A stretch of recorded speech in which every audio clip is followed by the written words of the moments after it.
Bonjour, après la pause de Pâques, l'activité reprend au Parlement européen avec une semaine de réunions de groupes politiques et de commissions parlementaires. La 9e session plénière de l'Assemblée parlementaire de l'Union pour la Méditerranée, ce sera le 11 avril. Quelques jours après le sommet des présidents des parlements de l'Union pour la Méditerranée à Marseille, les 280 membres de l'Assemblée du Nord et du Sud méditerranéen se retrouveront à Bruxelles. Alors qu'à Marseille, le sommet aborde les enjeux économiques et démocratiques de la région, les représentants de l'Assemblée aborderont des sujets tels que la sécurité, l'environnement et les énergies renouvelables.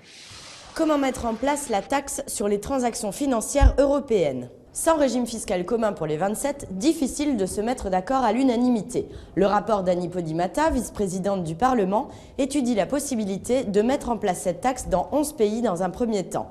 Il sera discuté avec les députés de la Commission économique le 11 avril. Cette taxe avait été adoptée en 2012 par les États pour faire participer les marchés financiers à la résolution de la crise. Comment faire valoir ses droits en cas de problème lors d'achats effectués à l'étranger ?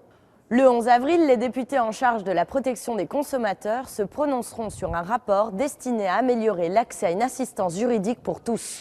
Et 2 rendez-vous à ne pas manquer en commission des affaires étrangères lundi 8 avril. Romano Prodi, le retour, l'ancien président de la Commission européenne, rencontrera les députés pour un débat sur la situation au Sahel.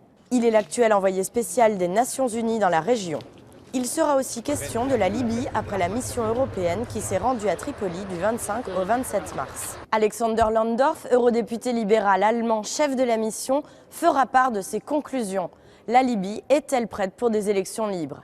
Et d'ici là, bonne semaine.